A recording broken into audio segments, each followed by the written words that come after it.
Welcome to HCA Talks Health. I'm Zina Leroux, and with me today is Dan Newman.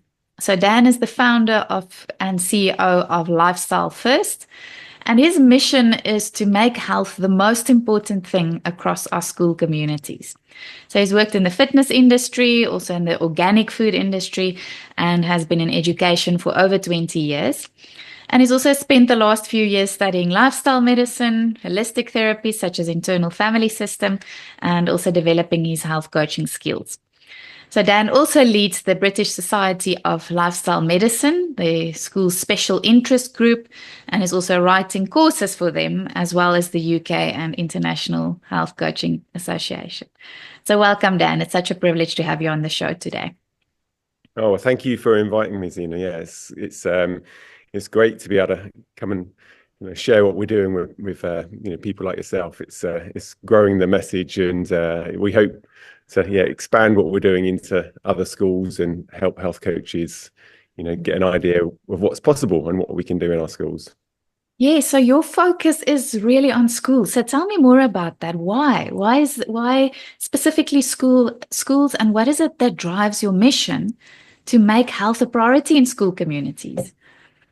Well, I've been a teacher, or I was a teacher for over 20 years, and in that time, I started to notice that the context in which we were teaching has changed, and students were finding things more difficult. I taught in PE, and I was seeing that their fitness levels, their coordination was not as good as it used to be, and it sort of started to frustrate me. And I've always been very holistic in my approach, very sort of health orientated. And I know there's a lot of typical PE teachers which probably won't thank me for saying, but they maybe don't look after some aspects of their health. They're very good with the sport and doing the exercise, but not sort of around food or other habits. And so I really was looking at the way that the students were struggling, and to be honest, also a lot of the staff are feeling very overworked and sort of stressed, and we seem to be getting busier and busier, and the students seem to be giving more and more work, and actually the teaching and learning in the schools was improving, and the quality of the lessons that they were getting is better than ever, but we were still seeing lots and lots of students struggling, and even to the point that then we're getting more students diagnosed with different special needs and anxiety, and students avoiding coming into school. And so it seems this problem was kind of getting bigger and bigger. And for me, it just seemed obvious that what has changed is our environmental factors, the sort of the food environment, the amount of physical activity they were doing, levels of connection with family, and sort of the family unit. And I guess it's just this kind of idea of busyness sort of taking over, and us not having the space to actually do the things that are important to nurture us. And so this is where, being a teacher, I just thought, well, we need to help our young people get this kind of foundational information and build this awareness in our young people, so that they can have a great chance of thriving, and it will improve their performance in school, but it will also just help them with whatever they want to do when they leave school, which I think is what education should be all about. Yes. Oh, I agree. So you've mentioned that students are struggling. You notice that students are struggling. So on which levels, or how would you define struggling? Yeah, so I think they feel overwhelmed a lot. So they feel like they're not able to, keep up to the standard that's expected of them. I think they find social interactions quite difficult these days, just basic communication and feeling comfortable around their peers, and there just feels like there's a lot of pressure on them, and it feels like they don't have as much resilience as maybe children in the past used to. So they're not able to, they're not able to cope with that kind of situation. So, and like I said, just around physical movement, they find that difficult and challenging in the moment. we ask them to, try and run even a short distance. A lot of them get very afraid of that and get very, very afraid of how their bodies react when they're moving. And, and then they panic and, they just don't know quite what's going on. They're just not used to discomfort and having, not just in physical activity, but in any area of their life, the discomfort factor is something they've been able to shy away from and avoid, and at some point they have to face it. They can't cope. So I guess that's a bit of a long-winded answer, but that's sort of what I mean. No, that's great, thanks. So, and I think with that, many schools are also seeing levels of things like neurodivergence. You mentioned anxiety earlier, but even things like depression and more behavioral issues, and even disengagement. Like you said, students being more absent from school as well, right? And I imagine that this can leave the teachers feeling quite overwhelmed and disempowered, because if the kids aren't there or they zoned out, it's quite difficult to teach them in a satisfying way. And I'm sure some students will also take that into their identity, that there's something wrong with them. But like you said, this is due, if I understand you correctly, mainly to our environment that is changing. What else do you think is behind this trend, or do you think it's mainly the environment? Yeah, it's obviously a complicated,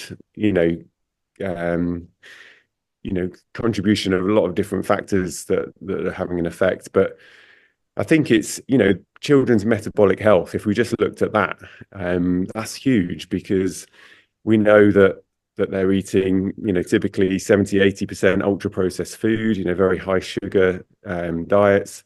We know how that's impacting their insulin levels, but then it's also their ability to access energy. So we know that how their mitochondria aren't able to get the energy because of the lack of sugar being able to get into the cells, or sort of the we could go into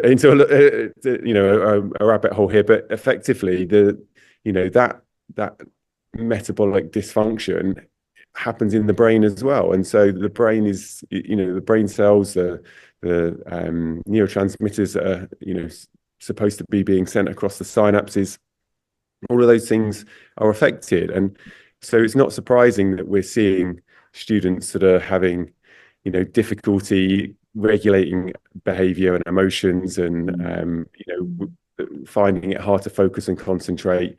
And then if you sort of factor in, the fact that they are, under stress quite a lot, and so they're in, this mild fight or flight situation all the time, then again they're not able to, sort of access that prefrontal cortex effectively, which is the thinking, the regulating of behavior.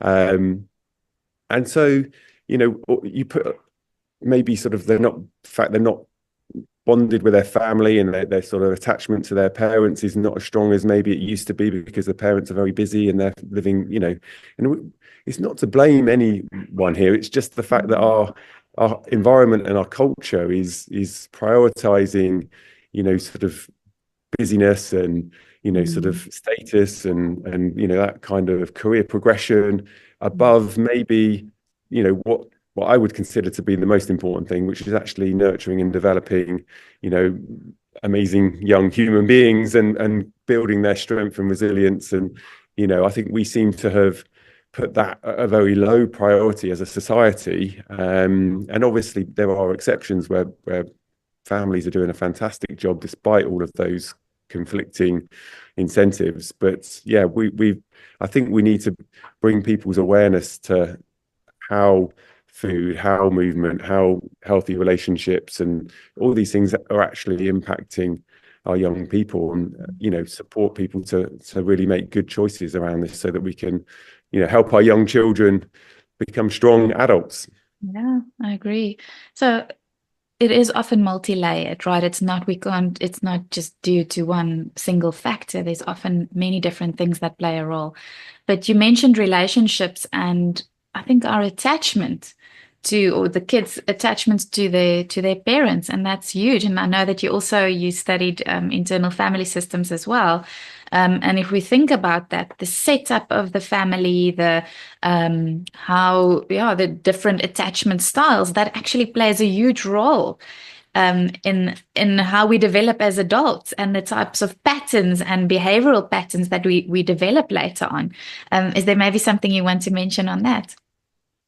I think it's huge. I mean, the students that I work with often, the stories they're telling themselves and the coping strategies they've had to adopt, because they're not feeling seen, feeling good enough, they don't feel heard, and they obviously internalize it. They don't have strategies to sort of work through this. And because we have this culture where we just distract ourselves all the time, so that if I'm struggling with something, I've got my phone, I've got my gaming machine, I've got lots of ways of not having to face what's going on internally. So these things never get processed. And then they get to a certain point where that gets overwhelmed because they don't have strategies. They don't have, they don't understand where this is coming from. They just feel anxious, and they don't know, that it's all linked, to that previous situation, which they didn't, unfortunately, they didn't process at the time. And, we all know that lots of us experience things through our childhood, which, we're not aware of, and we're not conscious why we end up making those, sort of, those kind of patterns of behavior. But a lot of us, when we were little, we did have the time to kind of reflect on emotions a little bit more. We did have to deal with boredom, and we had to kind of be creative and be introspective a lot more than our children are today. And I think that served us quite well. We could sort of not just completely distract ourselves. So this is, I think this is a big factor. I think the smartphones and the culture of, obviously smartphones are one way of distracting, but food is another way. And there's lots of ways that our children are kind of not facing up to some of the things that would be helpful for them in the long run if they had that time. They don't develop those healthy coping mechanisms. They're not learned how to do that. So tell me, I think I really want to dive into the approach that you're taking. So obviously, like I said, it's multi-layered, it's complex, but the schools that you've worked with have seen quite impressive results. So I just want to share some of the stats. So attendance in some of the schools went up by 30%. Their self-reported well-being up by 50%. And there was also a 30% increase in positive attitudes towards learning. So how did you do that? How do you implement this approach to get these kinds of outcomes? Yeah, we do a number of things, but I think the key for me is always starting with the staff, because if we just focus on the students, we know students do what they copy what we do, they don't do what we say. And so this is something that if we get the staff on board and build the awareness in the staff around a lot of the lifestyle medicine kind of principles, and how to, sort of understand what's going on in their own life, and understand the kind of incentives of big food and big tech, and that they're not out to kind of make us unwell, but their incentives are make money, and at what cost. They don't really sort of, they think it's our responsibility to decide how many cans of Coke we drink, or how much time we spend looking at our phone, but they're playing on a lot of these evolutionary instincts that we have, and sort of we aren't aware of it, a lot of the time. So the main sort of focus that we do to start with is getting in, speaking to the staff, doing workshops for them in sets, and really kind of helping them to gain awareness. And there is a real hunger for this at the moment. I think a lot of teachers are, finding things difficult themselves, and actually to get support around their own well-being is really welcomed. From an approach, again, that's very much empowering. It's not sort of preaching at all. It's all about, kind of giving them that kind of awareness. And then these are some strategies, these are some tools. They help, they understand themselves a bit more, they understand the environment they're in a little bit more, and therefore they can sort of see why it's been difficult for them to maybe do the things that they've wanted to do in the past. And they start to make progress, and that gives them an enthusiasm, and that creates a different environment in the school and in the staff room. And then when they start to work with the children, they obviously have a better energy to be able to talk to them around, their sleep and their food and their physical activity. And they're also role modeling much better behaviors to them as well. So, this is why I think it's, really powerful, and it works really well. And we also have the parents element to things as well, because again, that completes the circle. If we've got, students that are quite young, obviously when they go home, a lot of the environment again is out of their control. So helping parents understand, we mentioned smartphones before, just some basics on how to protect their children from, these phones that are very, very addictive. How can they set, really good boundaries in place? Because I work with students who, a lot of the time, they don't have any boundaries, and we know that they can't regulate it. They're in their bedroom, and they just end up staying up till 2 o'clock, 3 o'clock, 4 o'clock every night. And you can understand why. If I was that age and I had this device, I would probably be doing the same thing. Yeah. And all their friends are doing it, so that it feels normal to them. So we have to help them understand that this is very abnormal, and it's, when the parents, are kind of given again that information, and also feel empowered that, just because everyone's doing this at the moment doesn't mean that this is the right thing to be doing for your children, and giving them permission to say, no, actually, we need to set some boundaries here. I think that's really helpful for them. So yeah, that's the kind of how do you reach the parents? Sorry, how do you reach them? Do you also do workshops? Yeah, so we've done a number of different things, but what we've found the most effective is when we get the students to actually present to the parents, because that gets the engagement. If we invite parents in, we get the ones that probably want to hear the messages that they already know. Yeah. But what we're trying to do is where we can find ways of getting the children to present to the parents on these topics, and then the parents are, Billy's doing a presentation, so I want to go and watch him do that. And then I sort of maybe speak at the end of it and give them a little bit more of the info. So that gets really good engagement. We're normally getting around about sort of 70% of the parents of the classes coming in, which is that's huge. Really. Yeah.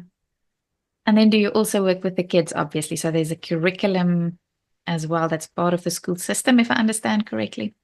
That's right. Yeah, we're launching this hopefully, to all schools in the country in September, and so it's like a PSHE curriculum, and it's around the principles of lifestyle medicine. So the focus obviously there is on the children, but we also have, as part of that curriculum, we have a staff wellbeing portal, and we have a parent portal.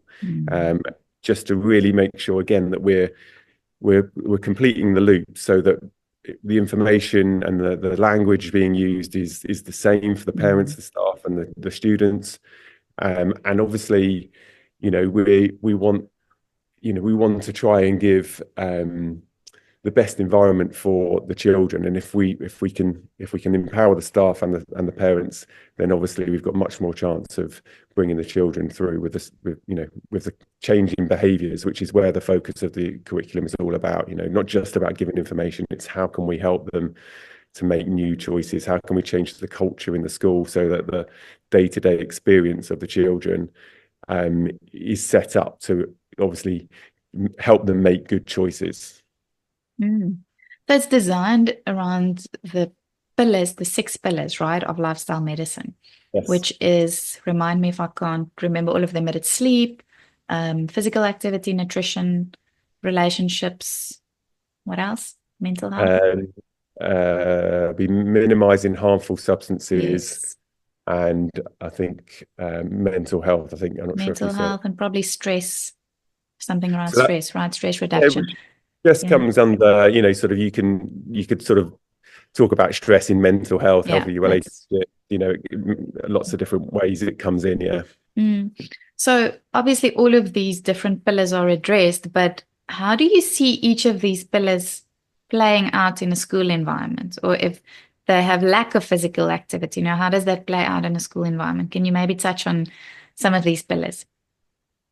Yeah. So what we try to do is obviously give, again, initially like the students an awareness of how these things are affecting their physiology, Mm, their well-being. And there's lots and lots of studies that are mm, really evidencing how you know physical activity will improve mood, how it reduces anxiety, what's actually happening in the body in terms of neurotransmitters and hormones. And I think this is something that we don't have at the moment. mm, And you know this is where I think children are really interested. They really kind of want to understand this, mm, and because they're confused why they don't feel great all the time. And they're hungry for information, and information that's relevant to them. And I think that's not always the case with some of the stuff that gets presented to them in school environment. It's not Doesn't feel so relevant. But where it's about them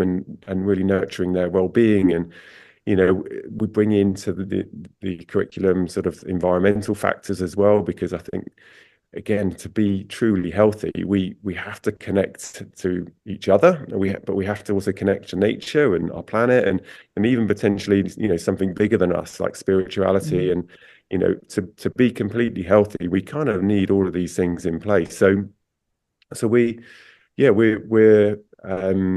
trying to help them change those behaviors, and recognize the impact of these behaviors on mm, then how they feel about getting up in the morning, and how they feel about when they're in school, and how well they can focus, and mm, their passion for learning, and their engagement with what's going on in the school. mm, How all these things are going to improve. And really, it's getting them to then try something, and then notice and be curious, and like, okay, how do I feel now that I've gone to bed at 10 o'clock rather than 2 o'clock for mm, 3 nights? Oh, actually, I feel more energy, and I do feel like I can learn better and focus better. So it's getting them to experiment with things, and start to really empower themselves to kind of be experts on themselves, and experts on mm. how what works for them, and getting curating their behaviors to really optimize their well-being, really, and Yeah. optimize their ability to function at school. Yes, but not just school. If they're a sports person, or they've got other interests, it's going to optimize those as well.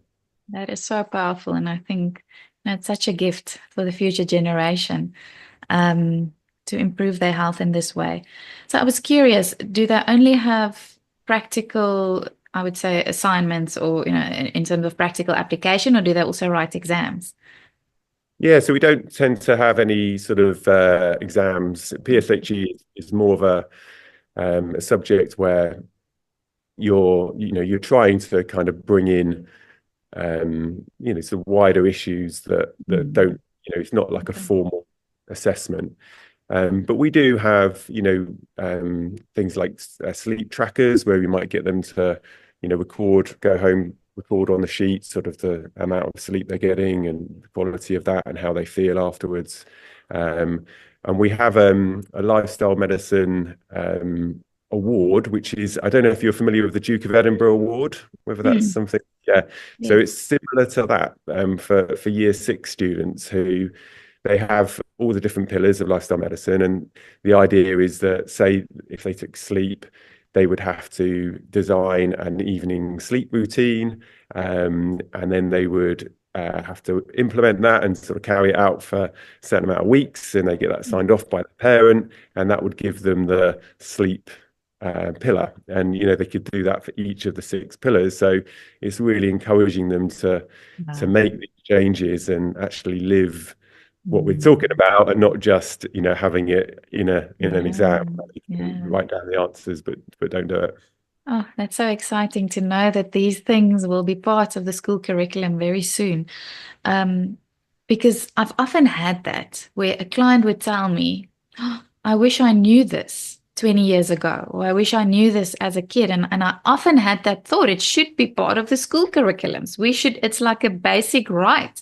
We should all know this because I often work with clients where they tell me, or they have no idea at all that there's a link between mental health or moods or focus and what they're putting in their body, what they're eating. They didn't realize that it's even possible.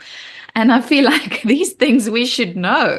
Most people should know this. So I think it's such a brilliant initiative, and I think it's so exciting that it's becoming part of everyone's right to know out there, which is just brilliant. So, one more thing that I'm thinking about in this regard is it probably just shows us that there's so much that we can do, right? There's a lot that is within our control to change our health outcomes. And I don't think everyone has that mindset. I think there's many people out there thinking, it's up to my genes or it's just bad luck. Sorry for you. So have you come across people who have that type of mindset where they think their health is totally out of their control?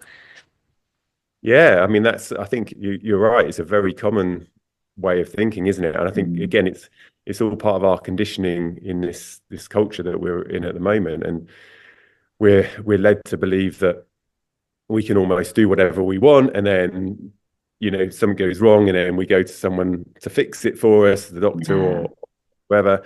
So it's a very common perception people have, and there's a lot of people who unfortunately the term victim mindset doesn't sound very kind, does it? But there's a lot of people who do feel like they can't do anything about it, and Yeah.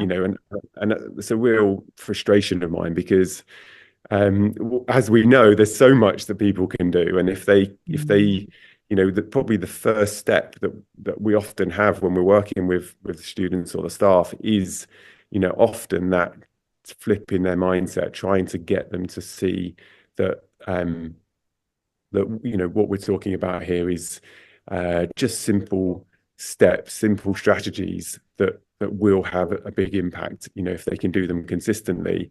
And I think that's where the science has been really helpful over the last, sort of 10 years or so. The studies that are being sort of released, and the way we kind of seeing how our evolutionary biology is kind of, sort of suited to certain things, and how our culture, our environment has changed so that now there's this mismatch, Mm. and we're seeing how that mismatch is impacting our physiology, and Mm. therefore leading to these kind of symptoms and experiences that people are having. And I think the clearer that science becomes, the easier it is for us to convince people that this isn't down to luck and our genes. And obviously in some situations that obviously there is a big factor in that, but there's so much that's actually in our control. And helping people to sort of take responsibility for their own well-being is the biggest gift we can give them. And I think it's really trying to present the information in a way that's that kind of positive, empowering message is crucial.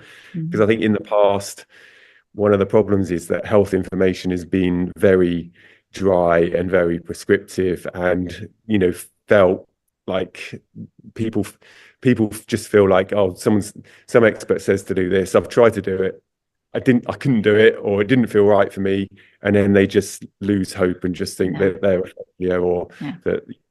And that's such a shame that we're kind of, I guess, trying to kind of come back from that situation in a way in the health Mm. sphere. Mm.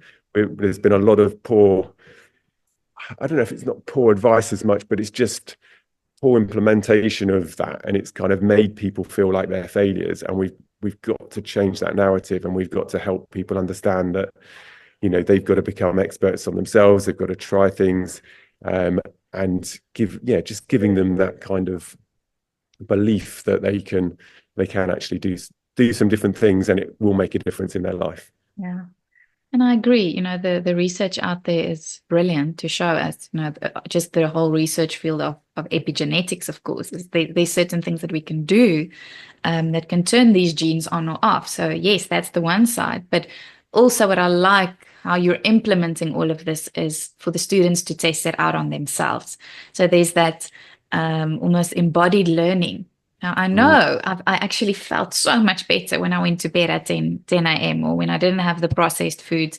So there's an embodied learning for them to figure it out for themselves. It's not just somewhere on a cognitive level, but it's kind of becoming part of their being, which I think is really good. Yeah. I think it's that community aspect as well. If you're trying to do this on your own, again, all of the market forces and the culture is very, very difficult, but if we can create, within the community of a school, a different culture, and their friends all going to bed at this time, and the lunch boxes all have real whole food in, and there's not this kind of fear of missing out. There's not the kind of battle that parents will have on that day-to-day basis. So I think that's where we've got a real opportunity in a school to kind of be that kind of self-contained environment a little bit more, and really try and drive through the change on a bigger scale. I think actually makes things easier. It's a bit harder to start with, but once it gets going, it that really does help. The momentum kind of brings everyone along with it. But I'm so glad that you picked up on the fact that, how important it is that the staff and the parents, the bigger system needs to be included as well. We can't just tell the kids, you know what, you do that. I'm not going to do it, but that it's good for you. That's not how kids learn. Like you said, they need to see it. They need to, do what do what I say, not what do what I say, not what I.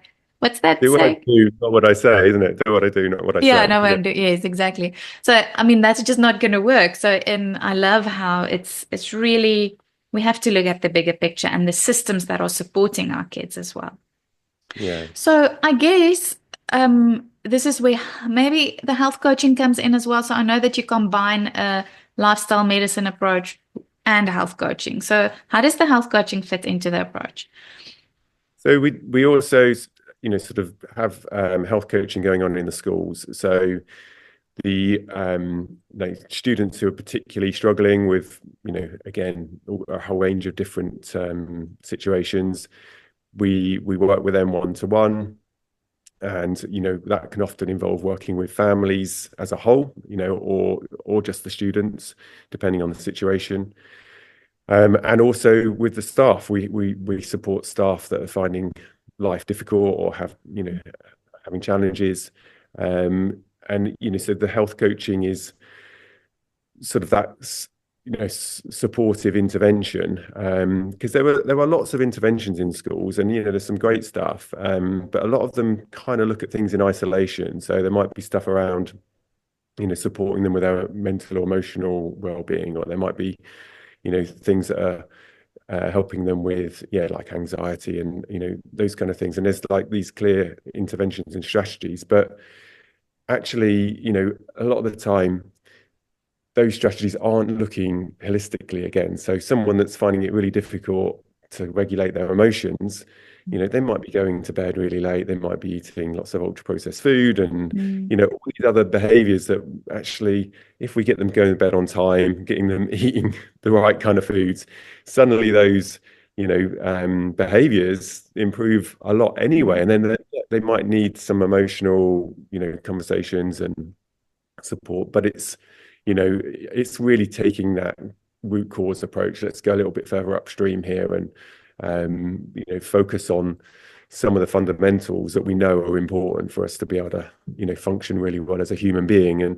And so that's where the health coaching is really being effective, and maybe something that hasn't been used much in schools, I don't think, as far as I'm aware, but makes complete sense really when you look at sort of what our children are, the context that they're in at the moment, and the environments that they're sort of coming from. So so that we're using that, and we're also training. We've got a course accredited by the UK IHCA which is training health coaches to work in education, Mm, because that's something that we know is going to be a big thing in the next few years. We can really see the the need. application, Mm, yeah, and the need for it. And we're also doing a course for teachers who want to upskill and become health coaches, or initially sort of lifestyle medicine champions. So mm, help equipping them a bit to be, sort of do more coaching and work around maybe like sleep, or helping them to regulate phone use, or some of the main things that schools are facing. mm, Um, so yeah, trying to sort of create this workforce really that can go in and deliver this kind of service in mm. schools. So how would it work practically? Would each school have maybe a resident health coach? So if, of course, the teachers could be health coaches as well, but if not, would there be someone positioned at a specific school?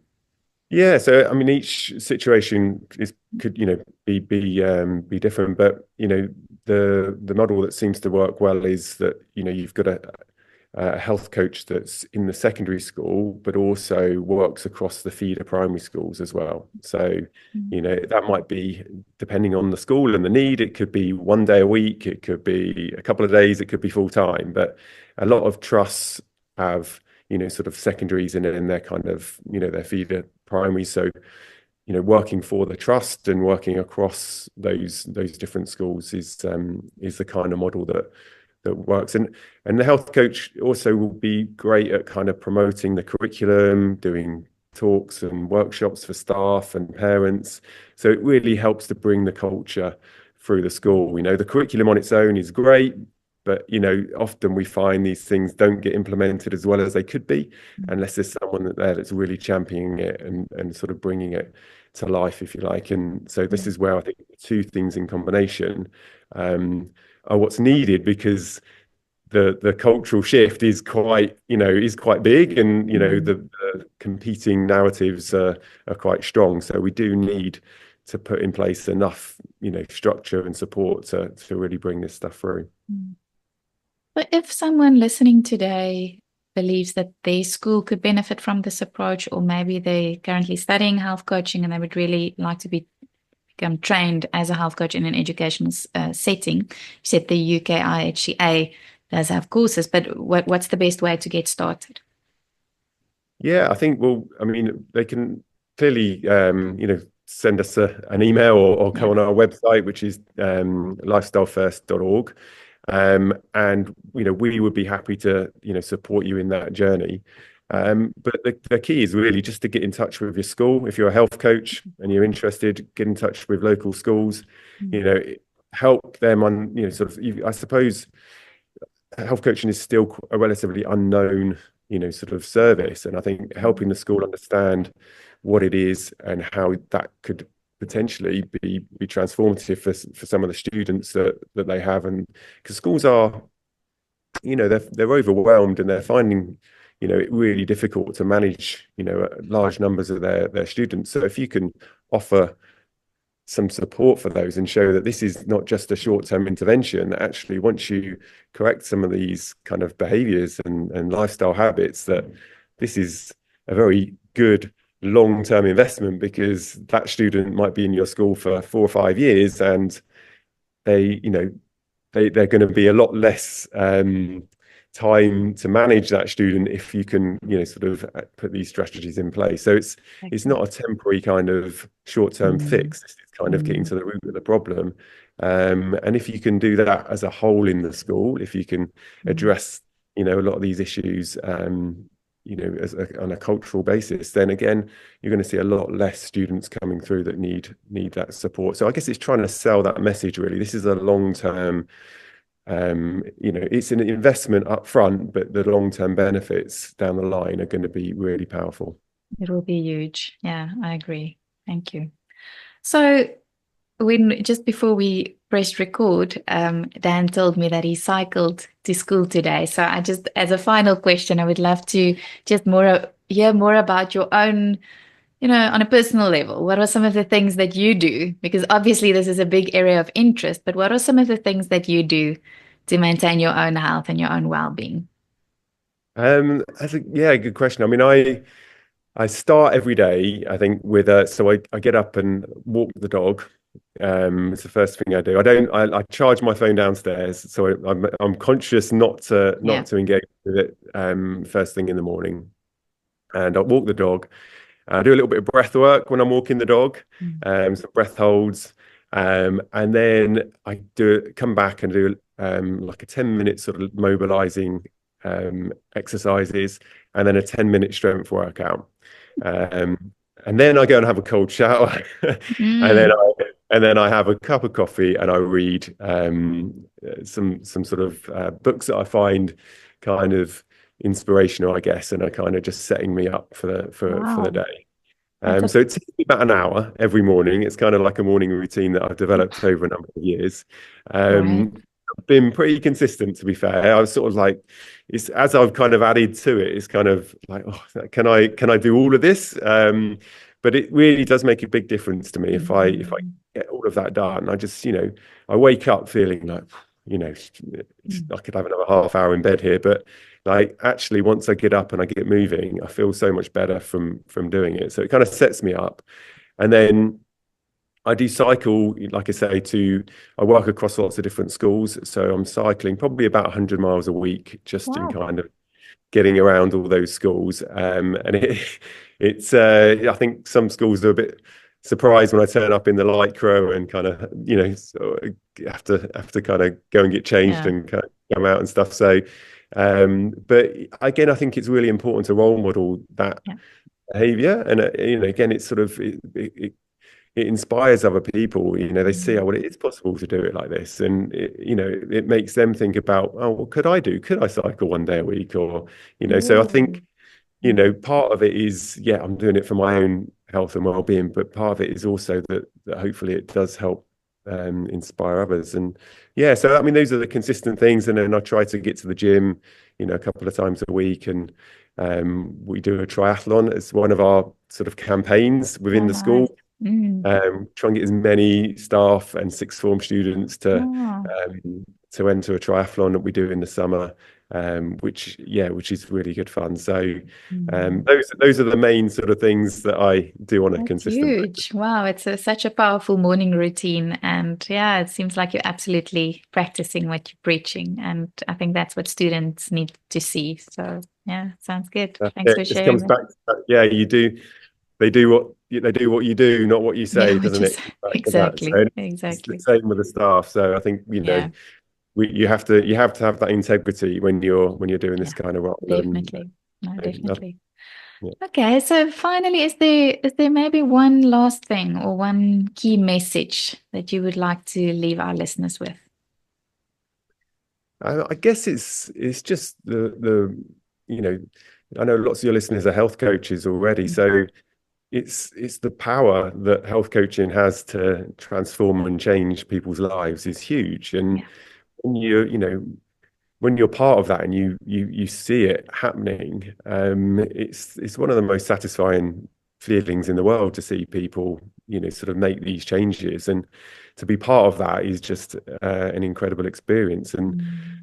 I think, I'd love to see, more and more health coaches coming into schools and working with, our children who are, as we said at the beginning, really, finding life really tough at the moment. There's so many conflicting messages and sort of, you know, poorly incentivized, sort of messages out there that our students are kind of, they don't know which way to turn. They don't really know where the trusted information is coming from. So I think health coaching's got a huge potential to transform that and really give some guidance to our young people and help set them up and set them on course for a really good, strong, productive life. And so I just urge as many of you as possible to get out there, talk to your schools that are close to you, and see if you can, yeah, find a way to get in, and even start with,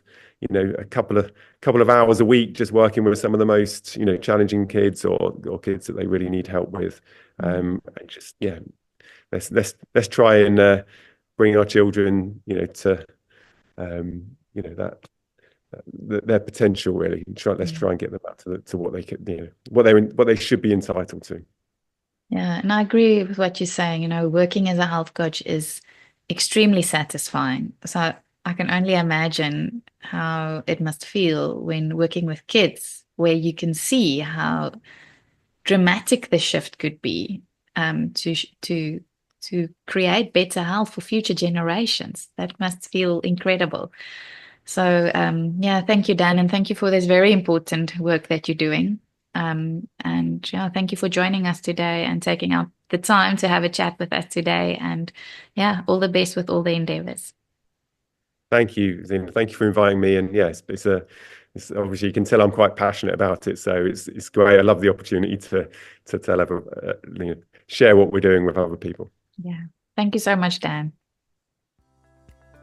If you have a passion for health and wellness and you would like to make a difference in the lives of others and discover a new rewarding career in health and wellbeing coaching, visit www.healthcoachesacademy.com to find out more.